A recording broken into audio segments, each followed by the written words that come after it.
The Sao Paulo Grand Prix at Interlagos is over, and it was another race that delivered once again, and we saw Max Verstappen finally win his first race since the Spanish Grand Prix. But what did we learn in the Grand Prix? Well, in today's video, I'm going to be taking a quick look at the data and doing a little data analysis from the race. If you enjoy the video, then please hit the like button and subscribe for more F1 content. Now, let's get into the video. As usual, I'll be talking about the top teams later on, so please do stick around for that. Yep, the race is over, and it was Max Verstappen who managed to get back to the top step of the podium, but this race was anything but straightforward. Saturday qualifying was rained off, which is why there was no qualifying data analysis video, and instead we had both qualifying and the race on Sunday in very wet and tricky conditions. The race had absolutely everything. I mean, who could have predicted this podium, for example? But the race was one which had the conditions start off poor, get a little bit better, then get significantly worse, before proceeding to get better as the race went on. And you can see that here when you look at all the laps of Max Verstappen. The thing that really impressed me from Verstappen is lap 47 onwards. He just kept finding time, finding pace, and finding grip out there, and made the intermediates really last, whereas others were starting to struggle behind him. In the Grand Prix itself, there was a total of 33 tyre changes, with the drivers going from one set of intermediates to another set of inters. There were a couple of drivers who opted to go to full wet tyres, and had Franco Colapinto not crashed, then I have a feeling that those who went onto wets would have been rewarded. At this point in the race, the rain really started to fall down heavily on track, and it was all about who could keep the car on the island. When you look at lap 30 for Yuki Tsunoda and Lando Norris, Lando is on fresh intermediates, whereas Yuki Tsunoda is on fresh full wet tyres, and you can see there is a huge difference in terms of time and performance. Had Yuki Tsunoda not caught traffic, then he could have been as much as 8 or 9 seconds a lap faster. This will feed into my agenda that the wet tyres are actually not that bad. They just never use them. They don't need to use the wet tyres. Why? Because they know they can just stick it out and force the FIA to bring the race to a stop, either with a safety car or with a red flag. But so, at this point of the race, things were getting pretty bad, and we did see Colapinto drop the car and crash out, which of course is what brought out the red flag. When the race got back underway, it was fine once again for the intermediate tyres, and we saw everyone go back onto those inter tyres until the end of the race.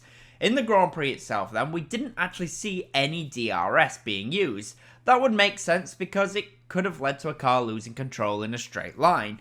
But the question is then, what were the top speeds that we saw the teams reach? Well, what we can see firstly is that the top speeds were a lot slower than what we saw in practice, which is not really a surprise. But one thing that did surprise me was just how slow McLaren were. We heard in the race that Norris couldn't do anything about Russell when George was ahead of him, and you can see why here.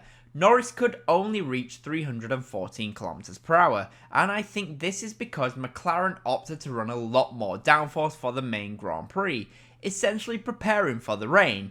But because Lando couldn't convert pole into leading into turn 1, once again, he was essentially stuck for the entire race. That was also the case when he got stuck behind the Ferrari. The fastest cars in a straight line were Red Bull and Mercedes, who reached 319 km/h. Sauber were the slowest cars in a straight line, only reaching 308 km/h, but I have a feeling this was mainly because they couldn't get close to anyone to even get a slipstream, so sadly for them, they were left behind, which kinda does make sense. I just want to say if you are enjoying the video so far, then I would really appreciate it if you hit the like button and subscribe for more F1 content. Now though, let's get back to the video and let's talk about Mercedes. For Mercedes then, the race in Brazil was a decent race for George Russell, who managed to make the most of tricky conditions and tricky handling Mercedes cars. However, teammate Lewis Hamilton had a bit of a shocking race, and he was really struggling with keeping the car on track. We saw multiple times that Hamilton was really struggling compared to his teammate.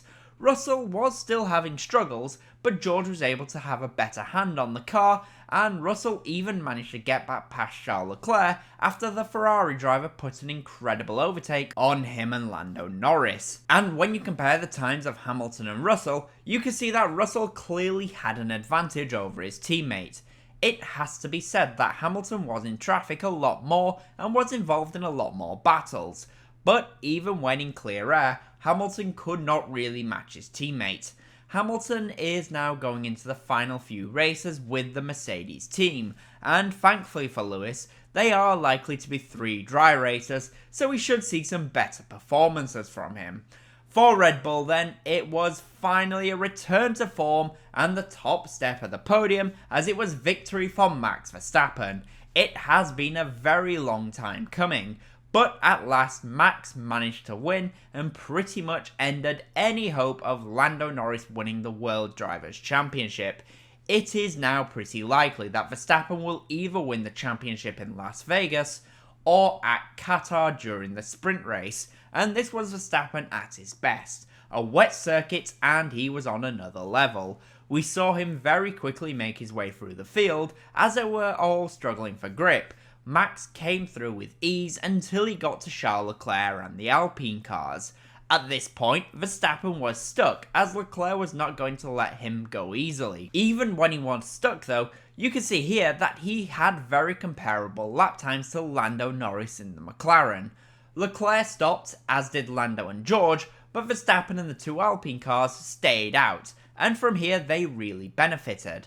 Now, I am not going to discuss in this video about the red flag tyre rules, because well, I think it was silly that most of the drivers stayed on intermediates, despite the very obvious amount of rain falling, but Verstappen did benefit from the current red flag rules, as he got a free change of tyres. When the race got back underway though, we saw the Verstappen magic in the wet. He got past Ocon, and you can see from there, he really just started to pull away, lapping over a second a lap faster, and going faster and faster lap after lap, and Verstappen in the end won very easily, and now he has one hand on the Drivers' Championship. There is not really anything to say about his teammate Sergio Perez. So, moving on. For Ferrari then, the race in Brazil was a bit of a mixed bag. Charles Leclerc had a fairly strong race and finished in the top 5, continuing what has been an incredibly consistent season from him. Teammate Carlos Sainz, however, had a bit of a difficult race and a bit of a difficult day, as the race from Mexico was very quickly forgotten as he struggled for pace and ultimately crashed out twice on Sunday, once in qualifying and once in the Grand Prix. For Charles Leclerc, he was unfortunate really with the red flag. He was the first driver to stop for fresh intermediates when it came to the frontrunners, and ultimately this decision stopped him from potentially getting a podium result. You can see here that when he did stop for those fresh inters, his pace never really improved, and actually got worse compared to the McLaren of Lando Norris, who was still stuck behind George Russell on used intermediates. So the fresh tyres were not really helping them as much as you would have expected. Ferrari did lose some points to McLaren, but at least Charles Leclerc did beat both papaya cars out on track. Finally, for McLaren then, it is all but over now for the World Drivers' Championship, as Lando Norris, let's be honest, bottled the restart, locking up and going off. But for me, McLaren also made a mistake. When I looked earlier at the top speeds, you could see that they were slow in a straight line, and ultimately they had too much wing and couldn't overtake anyone. I do think if they had slightly less rear wing, then Lando might have been able to overtake George Russell earlier in the race, and if he did, then I think it would have been a very different result, and Norris could have actually won the race, because I think he did have the pace, but he was stuck and really couldn't use it, which you can see when you look at the times of both Russell and Norris. So for McLaren, where do they go from here? Well, for me, I think they just need to focus on the Constructors' Championship and try to ensure that they can win that. I still think Red Bull are out of the Teams' Championship because it is a 2 versus 1 scenario, but Ferrari can still be a threat to them, so they need to make sure that they have both cars working together and working together at their best. I don't really think Piastri will be giving up any more places to Lando Norris. nor do I think Norris will be giving up any places to Piastri in the final 3 races. So, I hope you enjoyed this video. It was a little bit different to what I usually do, but I still hope you enjoyed. If you did, as always, please remember to comment, leave a like, and subscribe for more F1 content. Thank you all so much for watching.